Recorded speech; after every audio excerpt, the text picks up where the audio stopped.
Okay, I think we have a good number to begin. So let us get going. Everybody. We are going to be speaking about emotional regulation today. Emotional regulation. So this is adjacent to a number of the topics we have spoken about till now. There's been a bit of a theme, and you will recall we have covered topics and concepts such as self-compassion, mindfulness, relaxation techniques, anger management. All of these are kind of around this idea, these similar ideas of being able to regulate our psychological experiences, to be able to calm down on stress responses, to be able to regulate our strong emotions like anger, to be able to have more awareness of ourselves, to be able to evolve the relationship we have with ourselves, to be towards one that's more kind of. And emotional regulation really is one of the pieces in the puzzle. We did emotional intelligence puzzle. We did a webinar on that, I think, towards 2022. I'm not sure how many of you were involved in that. That's also on the YouTube channel. So if that's something that you're interested in, you can go back if you missed it. And this is a key aspect of it as well. So we're just going to zoom in on a particular aspect of our psychological experience, which is our emotional regulation in this webinar. And hoping just to give you a bit of an idea about what's going on and just what the basics are. And then we will speak a little bit about some of the strategies that are helpful and some that might be less helpful. I noticed that the topic for this is exploring healthy techniques of emotional regulation. And the truth is we are going to be exploring healthy techniques for emotional regulation, but we're also going to be exploring unhealthy techniques. And that can be quite helpful in its own way to be able to talk about the what we might call maladaptive emotional regulation styles, so ways that we manage our emotions that might not be as helpful, because there are a lot of them, and we do them often without realizing it. So being able to understand them, recognize them, being able to understand perhaps how we're contributing to maybe some of our emotional discomfort, realizing it, that can be quite helpful as well. So it's not just focusing on the healthy ones, but also being aware of what unhealthy and maybe more maladaptive emotional regulation strategies are that are out there. Okay, so let's start at the beginning. We have covered this idea of emotions, of course. They are part of human psychology. We've covered them in the anger management workshop. We've covered them in emotional intelligence as well.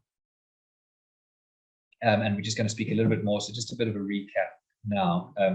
As I've mentioned, there are three aspects of human psychology: our thoughts, our feelings, and our behavior. These are really just the three things that we control in life as well. Very little is enough control, but our thoughts, our feelings, our behavior are that's the realm that human psychology is interested in studying, interested in exploring, interested in making sense of. And emotions are one aspect of that traffic. So what are we talking about if we're talking about an emotion? It's a mental state, often a feeling. That can be quite a helpful way of thinking about it. Feelings and emotions, these words are often used interchangeably. So it's a feeling that we have that has physiological markers. And what that means is we actually experience it in our bodies. So if we feel angry, you might feel your ears start to burn. You might feel get dizzy when you start to feel this sense of your vision focusing.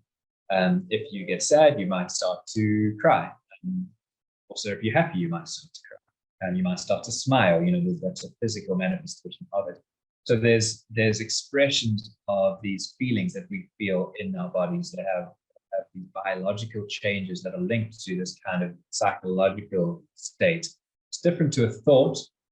It's different to cognition. Cognition is kind of your thoughts and beliefs and your memories.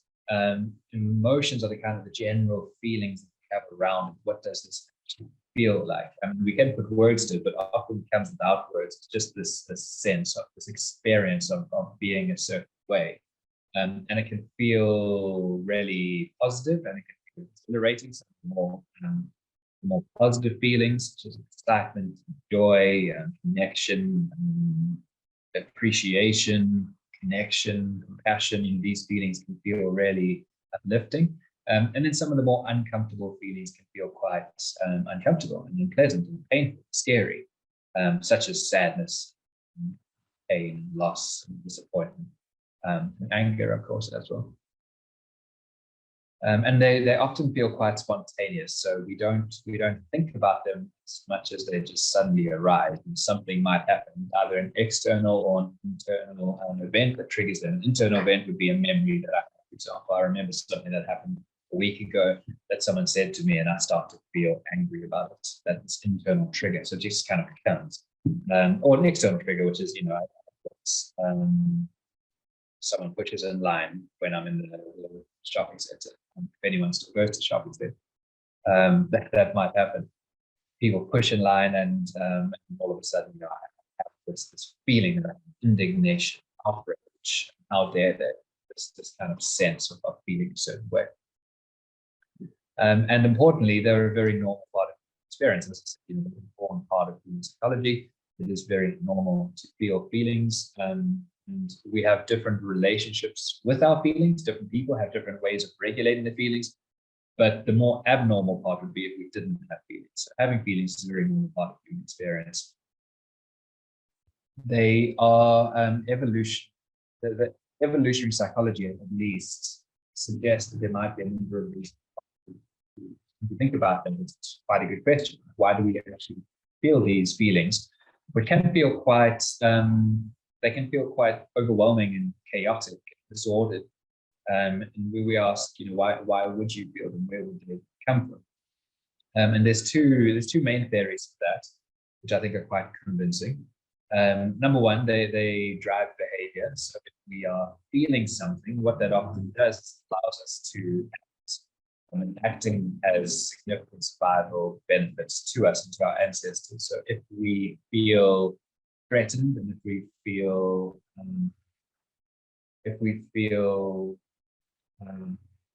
like there's some type of risk, and maybe we feel angry as a result, that allows us to survive. It allows us to run away. It allows us to fight. It allows us to stand up for ourselves. So, and then basic evolutionary theory says there's two things that we need to do. We need to survive, and we need to pass on our genes, and we need to reproduce. So surviving allows us to pass on our genes. Reproduction is the point at which we kind of allow our genes to go down to the next generation.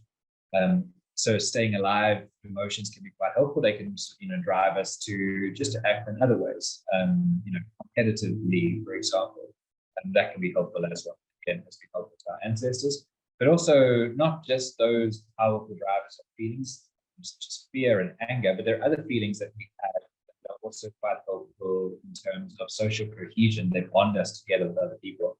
These feelings of connection. This is a reproductive benefit because it allows us to create these partnerships where we raise children. That allows us to have families. Allows us to kind of protect our families and to have things like loyalty.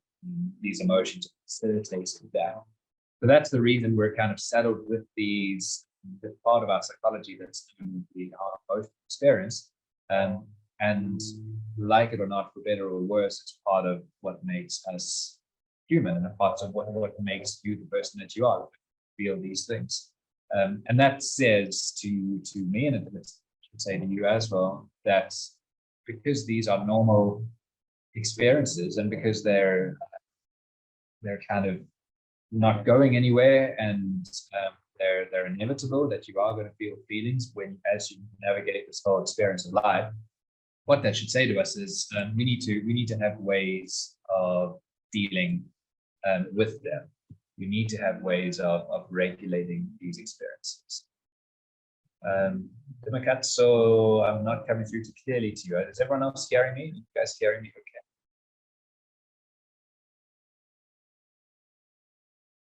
I'm just going to quickly pause just to make sure that the connection is good. Okay, seems like I'm coming through okay. Okay, let me know if I'm breaking up at all. Seems like a bit of a mixed bag. Some clear, some not. Okay. Sound is in and out. Okay. Right. I can confirm that there is someone using the weed eater outside my window. Maybe that is interfering with that as well. I'm gonna try and move this a little bit closer. Hopefully this is gonna get a bit more of a pure sound. This might mean a bit more of a close-up of my face. Okay, so it seems like it's coming in and out. Let me know as we go. I'll keep an eye on it. If you're not hearing me, just let me know. It seems like the connection is a little bit right now. Hopefully it'll stabilize. Okay. An emotion is different from mood in the same way, generally speaking, that weather is different from climate. So weather is the actual conditions on the day. Climate is what that would be like to live in a certain area over time. The climate of Durban is typically quite wet, typically quite warm, but that doesn't mean we don't have dry days as well.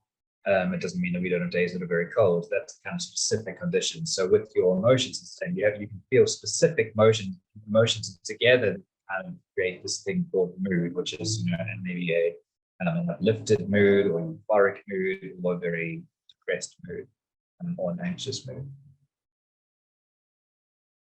Okay. So why do we cry when emotional? This is one of the key demonstrations that we have of when people are feeling a certain thing. And people cry for a lot of things. It's not just sadness. People cry when they're happy. People cry when they're angry. People cry sometimes when they're excited even. There's a lot of reasons we cry, and we kind of have this. It's really almost ubiquitous with certain feelings. I think that kind of it's such a common expression of feelings. It's worth, again, exploring this a little bit and saying, well, why do we cry? Look at that picture of former President of the United States, Barack Obama there. You can see, obviously, he's expressing emotion. You see the tears coming down his cheek. What does that evoke in you, politics aside? What does that, when you see a human being expressing that feeling, expressing that version of the feeling? It's hard to tell from that necessarily exactly what he's feeling. We have evolved to be quite good at guessing what people are feeling and what emotions a person is expressing. But something like tears, it's not always clear. What type of reaction do you have to see that or see another person cry?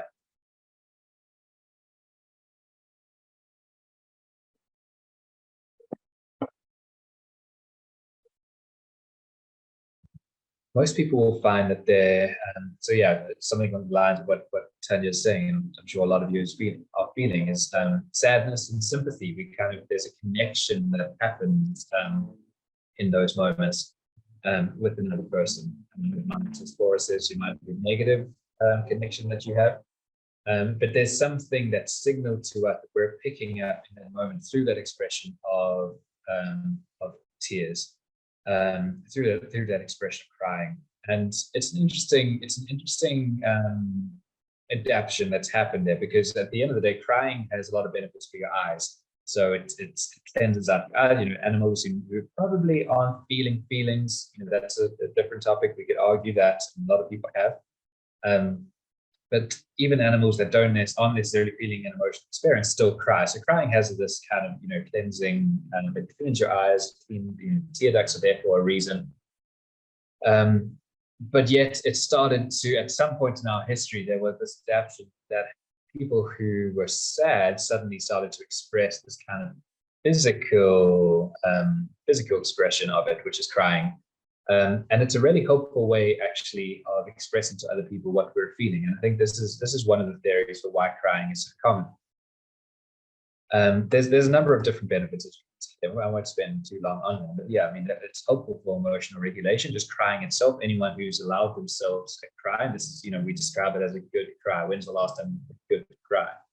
That's because there is this ability to kind of regulate the way we're feeling. It builds up, it becomes too much, and we cry, and it kind of regulates it down and it releases some of that emotion. But also, and this is the interesting part for me, is apart from the fact that there's a biological function, so tears are helpful to in terms of antibacterial, cleansing our eyes. It has this evolutionary adaptations that when we see people crying, it's a social communication that's happening. So it's a very effective way. But as social mammals, we look each other in the eyes a lot. That's what we're looking for. We're evolved to kind of look into people's eyes to get information. And crying is one way of signaling to another person our different expressions of our feelings, our emotional states. And that's been really helpful again in terms of building bonding, in terms of making ourselves understood. It's a way of asking for support as well, as someone was saying. Feel empathy, feel like you're with something need to reach out. It's a way of soliciting support as well, offering comforts as Makatso said there, being able to offer comfort. If we were hiding our feelings and if we weren't able to express our feelings, even through these physiological ways, we wouldn't be able to get that type of comfort socially. So let's move on a little bit to this idea of emotional regulation. Now that we've covered just the basics of feelings, and again, just to revisit that. Essentially, emotional regulation is about processing, managing, and controlling our feelings. So it's about taking these feelings that we have and being able to do something with them, whatever that is. It might just be suppressing them. It might just be shutting them down or turning down the volume or not dealing with them. That is a form of emotional regulation. It might be a maladaptive form of emotional regulation, but it is a way of regulating our feelings. That's doing something with this feeling that's kind of spontaneously arisen, or it's finding ways of channeling it into behavior or channeling it into something different, sublimating it, as it's often described. You can sublimate your feelings into something creative, something artistic. That's an emotional regulation strategy as well. It's a key aspect of emotional intelligence, in that it's about identifying and labeling emotions as well. It's such an important part of EQ, emotional intelligence, to be able to have labels, words for the feelings that we're feeling as a way of understanding them. Our language provides a tool for understanding what it is that we're feeling. It's also about modulating the intensity and duration. So how much do we feel something, and for how long do we feel it? In the same way that when we spoke about anger and the anger management webinar, I think the quote that I shared there was, anyone can feel angry. The real skill is to feel angry for the right reasons, for the right time, the right person. For the right reasons there. So that's about this kind of modulation, this regulation of this feeling. And there's different philosophies around that, but essentially what healthy emotional regulation is, however we get it, what healthy emotional regulation is about saying, I have this feeling, it is a normal, natural part of being human. How do I find ways of feeling it in ways that are full, but I'm not unnecessarily contributing to my suffering. I'm not amplifying it necessarily. How do I use tools and strategies for dealing with these types of feelings? And the point about regulation is it's not control. When we regulate something, we're not controlling it. We're just putting a structure around it to allow it to kind of have a natural life, but also not to completely run unchecked. You can think about business regulation, perhaps an analogy. We regulate businesses all the time. There's competition clauses, monopoly clauses. Businesses have to operate within these very strict guidelines. The point there is not to stifle business, but rather to say if they were unregulated, then there would be all sorts of unethical practices that happen that would be bad for society. And it's the same with our emotions. We regulate our emotions because we realize the inability to do it has negative consequences. As I said, key aspect of emotional intelligence. And then we see the opposite. We see emotional dysregulation. So our emotions that are dysregulated, that are out of control, that are maybe just completely overwhelming to us, and just we have no way of stopping the behavior that happens when we feel a feeling. It just translates immediately into reactive behavior. Or emotional dysregulation, again, can just be denial of our feelings and suppression of our feelings. This is a very common feature of many mental health disorders, such as depression, anxiety, bipolar, borderline, and many others. There's so many different expressions of emotional dysregulation if we look after it. Things like disordered eating, for example, disordered eating such as bulimia, anorexia nervosa. These are often ways of just trying to get control of our lives and get control of really difficult, overwhelming feelings. Self-harm is also a way of, this is an expression of emotional dysregulation a lot of times. Feelings of pain are just so overwhelming that they're expressed only, the person who's self-harming feels they can only be expressed in this very specific way. And it's some attempt to connect with those feelings in a way that it still feels like they have some control. complicated dynamic, and part of it is emotional dysregulation. Okay, so why? Why do we then need this idea of emotions, concept of emotional regulation? So if we have dysregulated emotions, emotions that are unregulated, we pay a price for that. Same, as we spoke about anger as well, but in different ways. Our social relationships suffer if we're unable to regulate the feelings that we feel. We tend to just doubt and react, project, and lash out, say things that we don't necessarily mean, that are unkind, because we're just acting purely on our feelings. Likewise, if our feelings are just dysregulated to the point where we're actually unable to even acknowledge them ourselves, what that might mean is we're not able to be vulnerable to other people, and we're not able to really tell them how we feel, so they don't actually understand us, and that impairs our relationship the other way.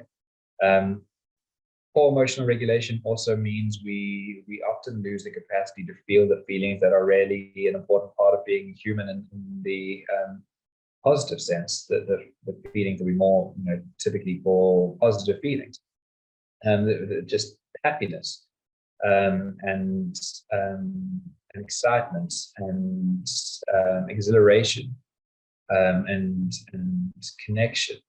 These feelings often, when we are unable to regulate our feelings generally, and it's often a reaction to the difficult feelings, uncomfortable feelings we feel, and we're often unable to truly be present with the feelings that can enrich our lives as well. So we end up feeling quite numb. This is quite a normal description that people will say if they're struggling to regulate their feelings, just be trying to get on with life perhaps, and as it's all building up, they can just start to express this feeling of numbness, feeling of anhedonia, which is the inability to enjoy things that are pleasurable. And then, of course, mental health, the link between emotional regulation and mental health is a very strong one. As I said, self-harm, addiction often is a form of emotional dysregulation as well. It's dealing with feelings that are too painful, or escaping from feelings that are too painful.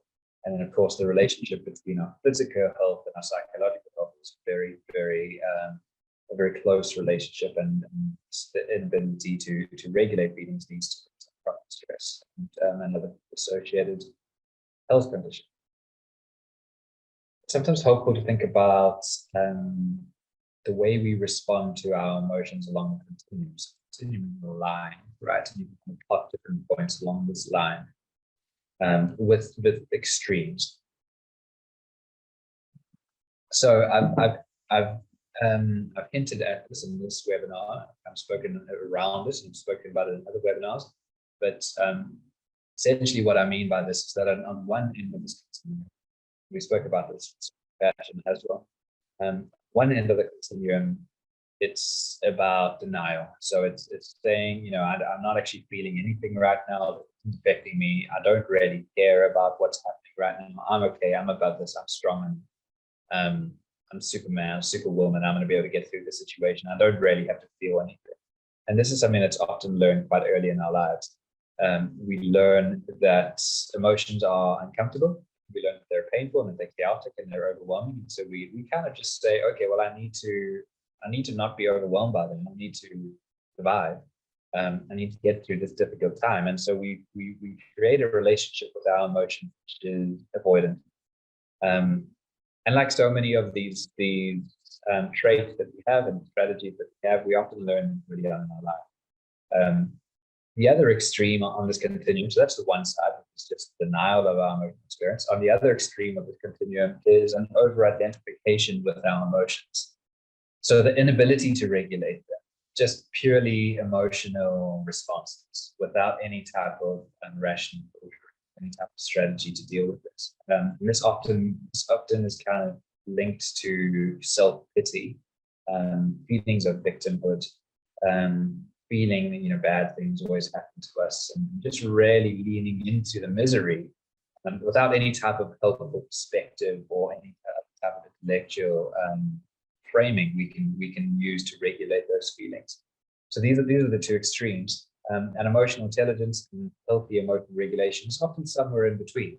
It can vary, but it's often somewhere in between, which is being able to feel and being able to acknowledge our feelings, whether it's comfortable or uncomfortable, also being able to do that with these regulative strategies that I'm going to speak a little bit about those and leave that as abstract as that is. So many of the strategies we use to deal with our own emotions are a byproduct of the way that our emotions were parented when we were young. And you can think about this, again, so many of these things that we do, you can think about your early experiences. You can think about the dynamics that were played in. When you felt a certain way, how was that received? And this has evolved over time to an extent. Parents used to be very, well, generally speaking, but most parents, it was more culturally appropriate in many cultures, the last, go back a generation to not very long, to just not really even speak about emotions. They just weren't even important. And the point was very much, just chin up, get on with things. Cowboys don't cry. No one wants to see you feeling that way. No one wants to hear how unhappy you are. Children are seen on hurt. That wasn't. You didn't have to go back very long. And for most of our parents, that was the way that they were raised. Parenting has evolved, of course, to the point where there's very mindful parenting right now, positive parenting, and accepting that emotions are such an important part of being a child, being a human, that there needs to be some space and some strategies for dealing with that. But because that was lacking before, what that means is many children grow up with emotions that are actually unparented. And the lessons that are learned there are very powerful, such as it's shameful to feel a certain way, or it's weak to feel a certain way. And so we then have this relationship with our own emotions, which is we deny it. Shouldn't feel this way. It's the sign of my own inadequacy that I'm feeling, so I should just be able to get on with things. So I'm going to take you through 9 different strategies of cognitive emotional regulation. I'm losing my presentation a bit here. You guys getting it?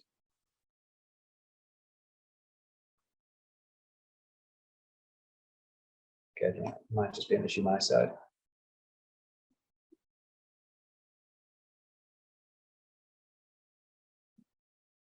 Okay, let me push on.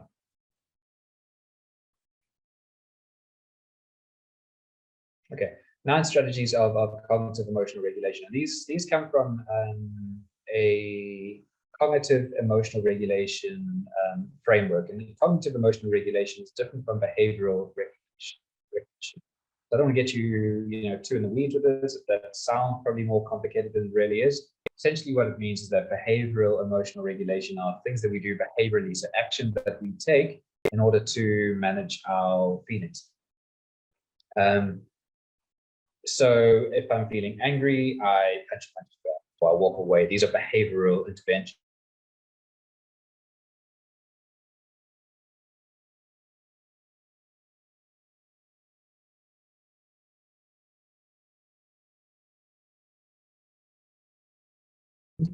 So cognitive emotional regulation is thoughts, these compose.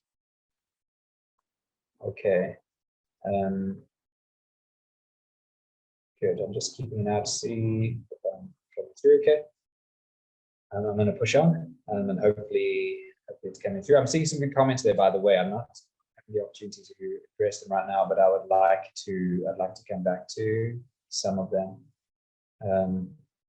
So yeah, I mean, the first one that we're going to look at there is this idea of self-blame. And this, of course, you can kind of immediately see this is probably quite a maladaptive strategy, self-blame. Okay, I'm just pausing there. Again, we might be having some Wi-Fi issues, and that's the feedback I'm getting from Israel here. Are you guys hearing me? I'll pause again. We're doing well for time, so I don't have to rush.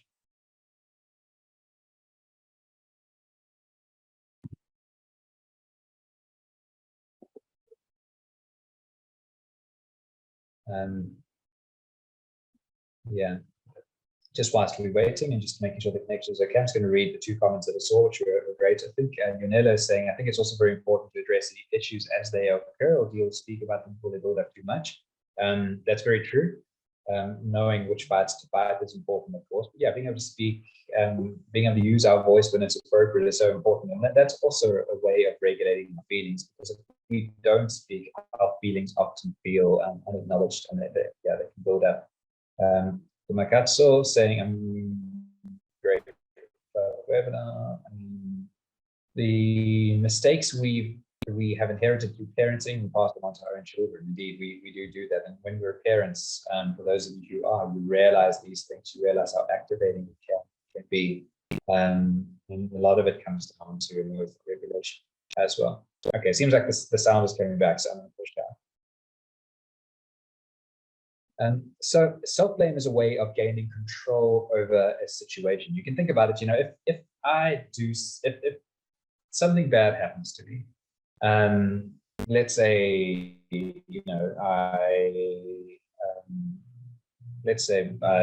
I get robbed, all of my stuff is stolen, and I can look back and say, I was so stupid for not upgrading my security. I'm so stupid, living in this part of the city. It's totally my fault. What I'm doing is I'm blaming myself there. That's actually a way of regulating those feelings that I have. And the feelings often are around sadness for what I've lost. They're often around fear for what might have happened. That I was in that situation, being violated, feelings of disappointment. And what that self-blame does is it gives me a sense of control in a world that can often feel like I'm totally out of control. So if I say, well, this is totally my fault, I blame myself, often in a very judgmental and critical way, what I'm doing there is I'm saying, if I'm able to do something differently, I will then be able to protect myself in the future. And of course, there's a certain wisdom to that, or there's a certain truth to that, which is to say, yes, if I learn from this, and there are things I can do that maybe increase my safety, but ultimately, at the end of the day, we really are out of control a lot of the time. And I think we find that a very uncomfortable position to be in as human beings, acknowledging that we are in a world that often is random, and bad things happen, and bad things happen to good people, and it doesn't even matter if we do everything perfectly, or if we are the perfect person and we treat everyone in our world perfectly, which obviously all those things are impossible. Even if we did, bad things are still going to happen. And self-blame is often a way of distancing ourselves from that reality. And it's very common. Again, it comes from the back of it's often the opposite of this concept of self-compassion we spoke about before, which is it's about judgment and criticism and taking responsibility for things that we're not actually responsible for. And clearly a very maladaptive strategy, because it contributes to our powerlessness, because it is just about focusing on the past a lot of the time, and it's in direct contradiction to this strategy, which is often more adaptive, which is one of acceptance. And this is part of the mindfulness strategies we spoke about as well, which is just acknowledging reality without any value judgments, just being able to be able to say, this is what is right now.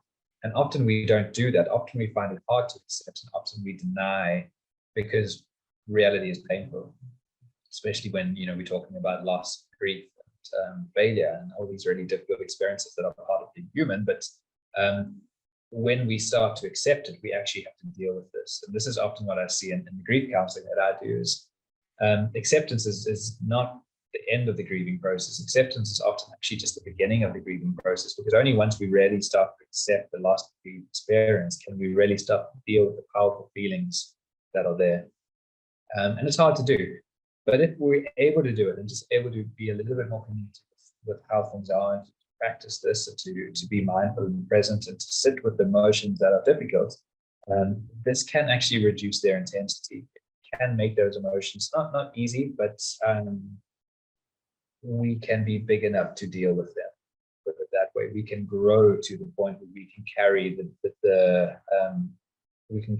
pain that we have to carry. And through carrying it and acknowledging it, we are also able to heal from it and to move on. So acceptance is a cognitive emotional regulation strategy. It's a way of thinking about a situation that connects us to that reality, and it allows us to actually deal directly with that. Rumination. So rumination is what cows do. It's great for cows because they eat grass. It's not great for humans. rumination is good for cows, not good for humans. That's the bumper sticker. If you want one. What it means is to kind of chew on reason cows ruminate is because they, I imagine, have probably pretty limited teeth, and so they're just eating this grass, eating this grass to the point where it can actually go into the stomachs and they can actually digest it. If they were to swallow it, they wouldn't be able to digest it even with their full stomachs, is it? So cows kind of just eat, chew, and chew, and chew, and chew. And this is what rumination is on a cognitive level, this repetitive and obsessive thinking. We're kind of just getting stuck in these loops, thinking about a certain situation and what I should have done, and why didn't I do this, and this is so bad.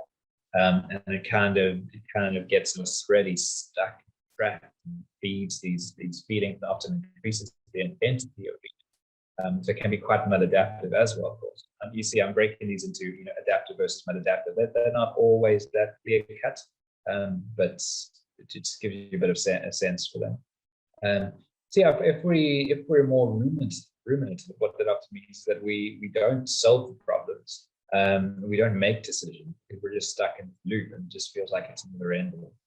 And it can be a more negative outlook as well. We focus on negative aspects as opposed to being able to see the positive aspects and the solutions that might be there. And one way of ending a ruminative pattern, number one, is catching it and understanding it and labeling it. But taking ourselves out of our heads, and the word for that is talking to people, allowing ourselves to actually formulate our thoughts and words with a willing and hopeful listener, is one way of breaking that cycle of rumination. Because often we do it without even realizing it. We also don't realize the aggravating effect it can have on our emotions. The point here with all of these is you can start to see our emotions are what they are, but there's many different ways of responding to them. And then, of course, it can lead to decreased motivation, concentration, productivity, as you would imagine. Positive refocusing is a fairly, most of the time, it's a fairly adaptive strategy. It's looking at a situation, zooming in a little bit more on the things that are positive about it. And I say, fairly positive, because it can also be something that becomes maladaptive. It can become a kind of almost an intellectualization. That's something that a trap that we can fall into. We use this intellectual ability to look at a situation, be grateful for a certain part of it. We use that as a way of not actually feeling.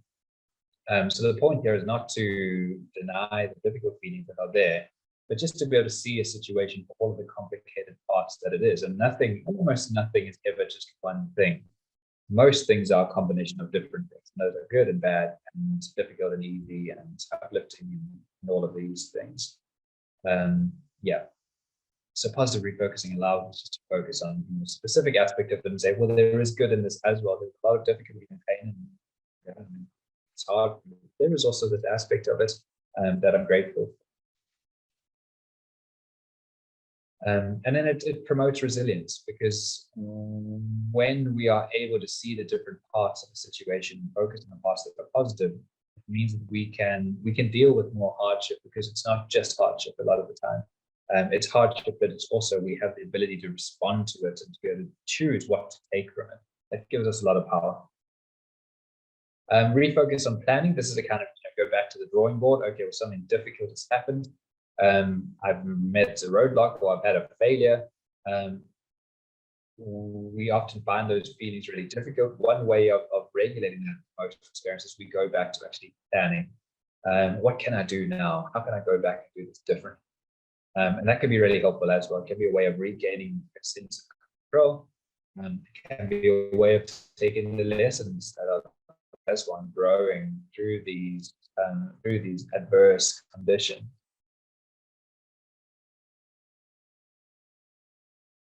Optimism and hope. So instead of just lingering with the feelings of failure, for example, that example, and thinking, this terrible thing happened, and I don't ever want to try again. It feels so bad. I don't ever want to be in a situation that I feel as terrible as I do now. By going back to the planning and saying, well, I could do this different, or this would be a little bit, and that might be an area that I could change, but I'd really like to try this. And that gives us optimism and gives hope as well, which is such important um, important things to have. Positive reappraisal is quite similar to positive refocusing, but it's a little bit different. Positive refocusing is about zooming in on the parts. Positive reappraisal is about telling ourselves a different story about a difficult situation. This is, what I've described in other words. So we can reading the narrative that we have for a certain situation in another way. My child, like, they just run through the night, it's driving me crazy. Why did I ever do this? Can't sleep. I'm not going to be able to work. That's a narrative. A positive reappraisal is taking that negative appraisal of that situation. So appraisal is the way I think and the way I kind of evaluate a situation. Taking that negative appraisal and reappraising it positively, and it's really hard. But it's not going to last forever. I am really grateful to have this opportunity of being a parent, and I'm getting my money's worth at the moment. As hard as it is, I will be able to look back in a few years' time and say, I got through that, and I was this type of person whilst I was getting through it. I wasn't in my best all the time, but I was also able to stand up and to pitch up. That's a positive reframing of a situation. So it's reframing it in a different light. And again, it's not getting stuck in this kind of toxic need for gratitude and positivity all the time. You actually feel hardship, and it can make us feel guilty about feeling difficult things. It's not just that, but it is being able to be able to tell a story that has positivity while acknowledging hardships. And this is something that I'm going to have to get through. So how do I tell myself a narrative? How do I tell myself a story about it that's helpful for me, that doesn't just contribute to the unhelpful things? Because that, if you think about that same example, this negative story that I have, which is so hard, other people's kids don't cry as much. That's amplifying those emotions. So how do you think you're going to feel when you're telling yourself that story? You're going to feel resentful. You're going to feel like a victim. You're going to feel that you've been shortchanged and hard done by. And that is going to be amplifying, intensifying those feelings. And we have control over that. Perspective is one of the most helpful strategies that are out there. And perspective is just the way that we look at a situation that can make it seem big and overwhelming and daunting, or can make it seem something that we're up to, or something that we're going to get through, or something that we're not going to last forever, something that is not going to last forever. And its perspective is just the vantage point that we have, right? It's how we look at a situation.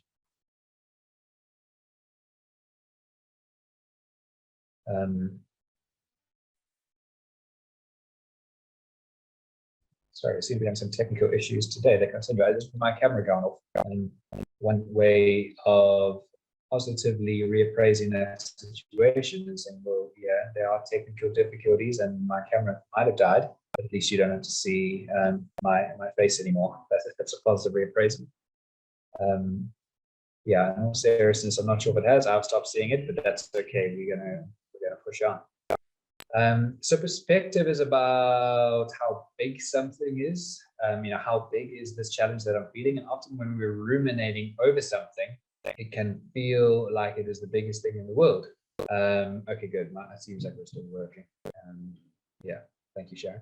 Perspective can feel like it's the biggest thing in the world. When we're ruminating in our head, it can start to feel like this. This is massive. When we talk about it, or when we look at it from a different way, and this is one of the things that counseling can give a person, we're able to see it for what it is. And that's, again, it's this kind of comparison to say, I shouldn't be feeling anything about this. But it's saying I should be feeling this appropriate feeling about it. And this is an appropriate feeling based on how big it is, because we're staring at a problem, or we'll often see it as a problem, and we lose the perspective. So it's about time. It's also about space as well. What I mean by that is, it's about how big is it, but also how long is it going to last? How long is this challenge that we're experiencing going to last for? And that can give us a lot of hope as well, to say, well, this is hard right now, but it's something that I can get through. Most human beings can get through most things if they believe it's not going to last forever. Okay, I'm just going to quickly take care of some housekeeping here with our admin, just to Host again.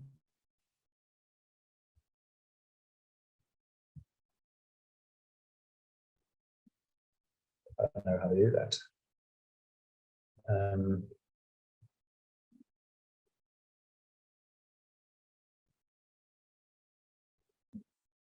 Okay, sorry guys for the pause. I'm just trying to quickly make our admin host again, just so they can take care of some of the queries. Seems like you are a okay, you're real good. Okay. Yeah, most humans can get through most things if they realize it's not going to last forever, and that's perspective. That's the time of it as well. So being able to gain perspective on our challenges is such an important emotional regulation strategy, because if we're too zoomed in on them, we feel feelings that are strong, we feel hopeless, and that are too strong, we feel too hopeless. But also if we kind of don't acknowledge our hardship, acknowledge our suffering, that deprives us of this need to also, experience appropriate feelings, and they often then start to get unprocessed, and they hang around with us unnecessarily. And this is a good response to catastrophization, that you might have heard from. So catastrophization is a fairly maladaptive strategy when we take something that has happened and then we go to the races with it, and we imagine the worst possible thing, the worst possible reasons for it. Why did this person do this thing to me? I'm a terrible person. Why, what's happening right now? Something bad is happening. That means the worst thing going to happen next. We kind of exaggerated it now. Okay, we distorted it to the point. We anticipate the worst possible outcome, and then whilst we might be prepared for it, it might allow us to prepare both psychologically and practically, administratively, if you will. We do pay quite a significant price for it, and that we feel all of these feelings about imagining this worst thing that is going to happen, even though it hasn't happened, might not happen. This can become quite a quite a debilitating strategy, to constantly imagine the worst case, catastrophizing every situation.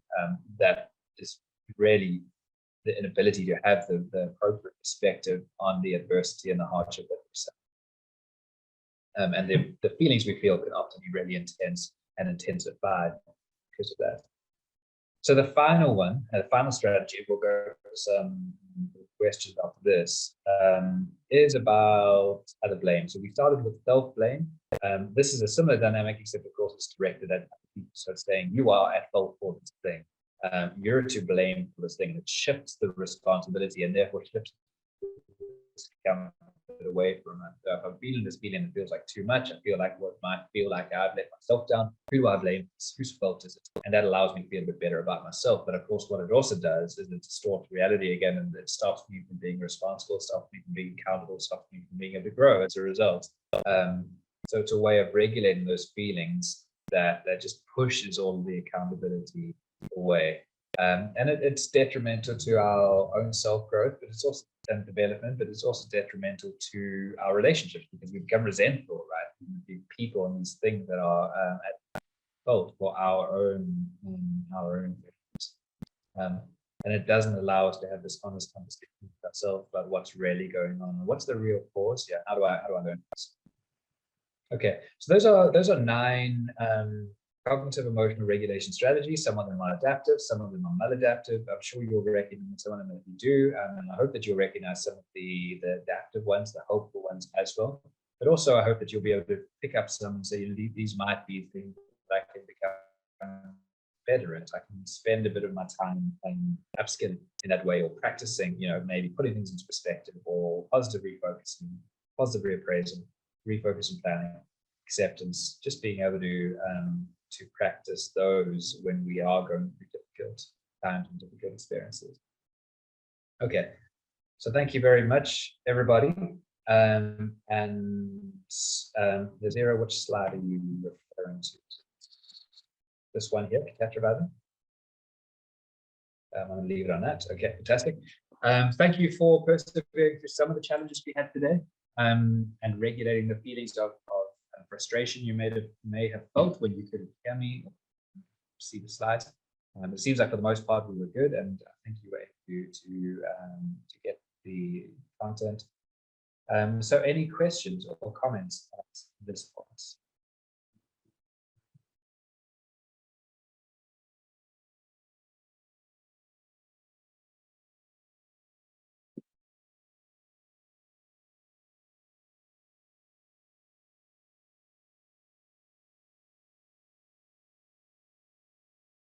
Just waiting to see.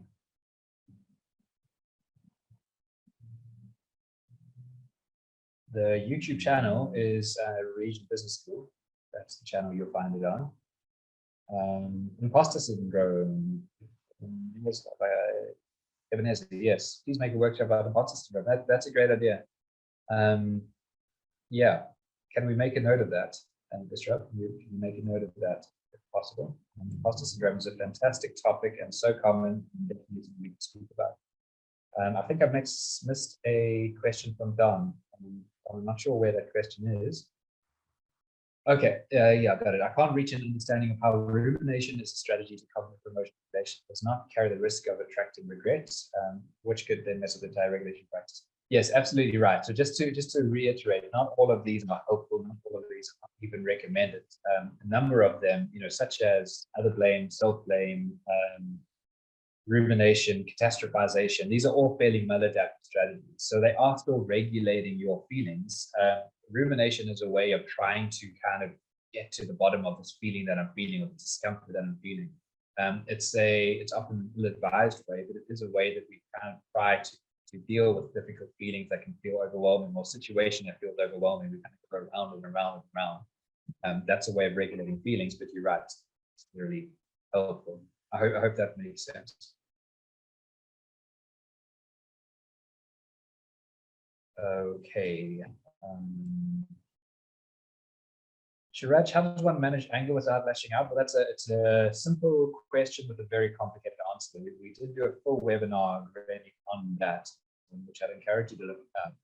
It should be on the Regent's Business School YouTube channel. Have a look at that. Essentially, what you're asking is, how does one regulate those feelings, right? How does one behave in a way that is in line with the values and principles we have for us, how we treat other people, respect, kindness, and not just acting with frustration. So it's a big question, and one that unfortunately I can't give you a quick answer to, because maybe I can give you a quick answer that won't actually answer it, perhaps point you in a direction, which is to say the way we manage our anger, the way we regulate our anger is often by understanding our anger. So what's going on in our lives, or what's going on in ourselves, that's leading us to have feelings that are so powerful that we're finding it hard to make the choices that we actually want to make. I spend a lot of time in webinar speaking about those dynamics. Good question. Yeah. Lorata, more webinars with mental challenges. So I think, Lorata, what we have planned for May is a webinar on anxiety. I'm going to be doing specifically a webinar on anxiety. So that's right in line, I think, with what you're asking, Lorata. So that's great. Thank you very much. I'm just going through the comments, trying to catch up a bit. I'm a bit behind, guys.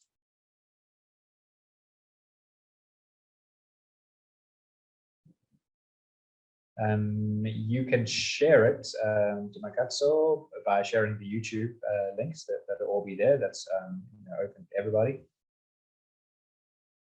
Okay, guys, thank you for your comments. Yeah, I think that's good. I think hopefully I've addressed everybody. Thank you so much for your participation, and thank you very much for your questions and your time. And we will continue again in May. As I said, I think our next webinar is one on anxiety, and we will take it from there. And I love Emily's idea about imposter syndrome. We'll definitely put that to the roster as well. Okay, guys, thank you very much. Have a very good rest of your day, and until next time.